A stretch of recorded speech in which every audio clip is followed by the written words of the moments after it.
चलिए बच्चों देखिए क्वेश्चन स्टार्ट करते हैं। Question number 22, find the numbers whose sum is 27 and product is 182।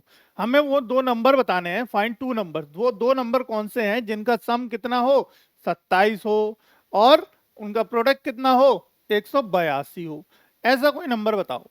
ठीक है, अगर तो ये ऑब्जेक्टिव में आता है तो तुम देख भी सकते हो, चारों ऑब्जेक्टिव में से चारों का मल्टीप्लाई करके देख लेना, हो सकता है ये आंसर मिल जाए तुम्हें।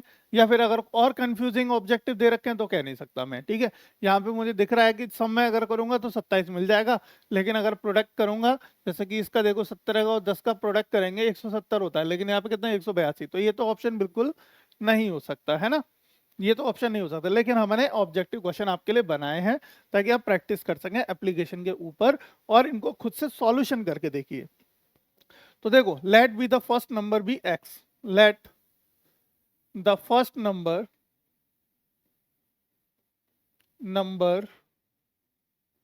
B x. हमने क्या मान लिया, पहला नंबर एक्स मान लिया, और एंड देन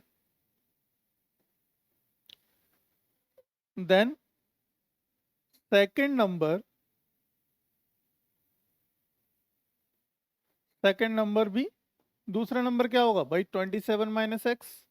भाई एक तो x है, दूसरा क्या हो गया 27 माइनस एक्स हो गया।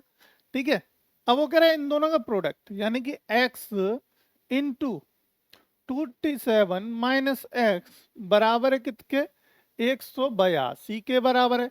अकॉर्डिंग टू क्वेश्चन ये हमसे कह रहा है ना, प्रश्नानुसार।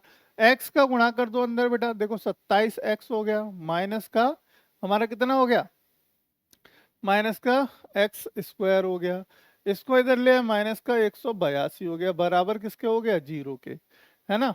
अब यहां से क्या कर लो, यहां से आप माइनस कॉमन लेके उधर भेज दो, तो एक्स स्क्वायर प्लस का हो गया, माइनस का 27x हो गया, और प्लस का 182 हो गया, बराबर 0 हो गया, है ना। ये हो गया। अब देखो क्या करो, अब इसके कर दो गुणनखंड। गुणनखंड कर दोगे तो आपको आंसर मिल जाएगा। देखो आप गुणनखंड करने के लिए क्या करें भाई, हम 182 का मतलब 182 ही दे है मेरे पास टोटल वैल्यू, और 27 के गुणनखंड ऐसे करने हैं कि जोड़ने और घटाने पे क्या मिले मुझे, 182। तो जब ऐसी सिचुएशन बनती है तो हम क्या करते हैं, इनर बोर्ड को याद करते हैं, ताकि यहाँ पे हम 182 के गुणनखंड कर सके।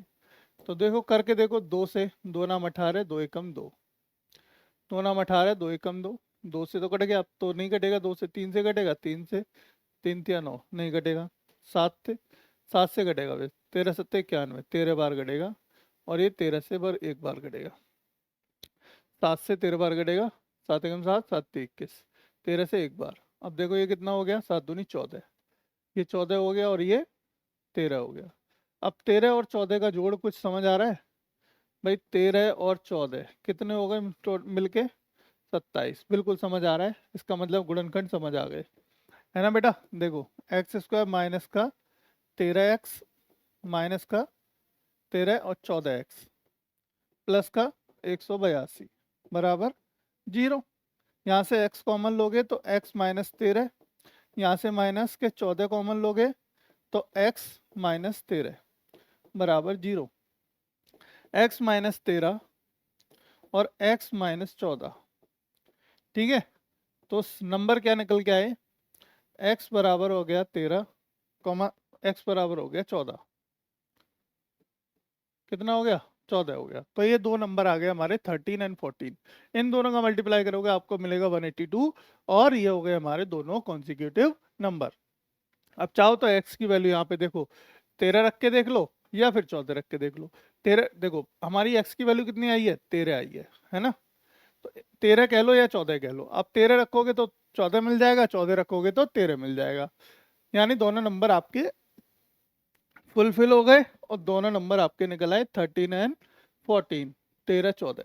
Option number A right answer है। ये बराबर 0 के चल रहा था, अब इसको बराबर 0 के रखोगे, दोनों को एक बार इसको रखोगे 0 के तो एक बार इसको रखोगे, तो 13 14 मिल जाएंगे पॉजिटिव, क्योंकि यहाँ पे दोनों नेगेटिव है, जब राइट साइड ले जाएंगे तो पॉजिटिव हो जाएंगे, है ना। एक लाइन मैंने थोड़ी सी मिस कर दी है, मिस मतलब कम लिखी है, आप लिख लेना, ठीक है, क्योंकि बहुत सारे क्वेश्चन में मैं लिखा चुका हूँ। अब यहाँ से हमारी वर्ड प्रॉब्लम स्टार्ट हो गई है, और वर्ड प्रॉब्लम में और भी ज़्यादा मजा आता है, क्योंकि दिमाग की थोड़ी सी एक्स्ट्रा एक्सरसाइज होती है, और जितनी ज़्यादा एक्सरसाइज होगी उतना ही दिमाग तेज दौड़ेगा। ठीक है, तो दिमाग को तेज दौड़ाना है तो मैथ को सॉल्यूशन करना है, करना ही पड़ेगा और करते रहेंगे।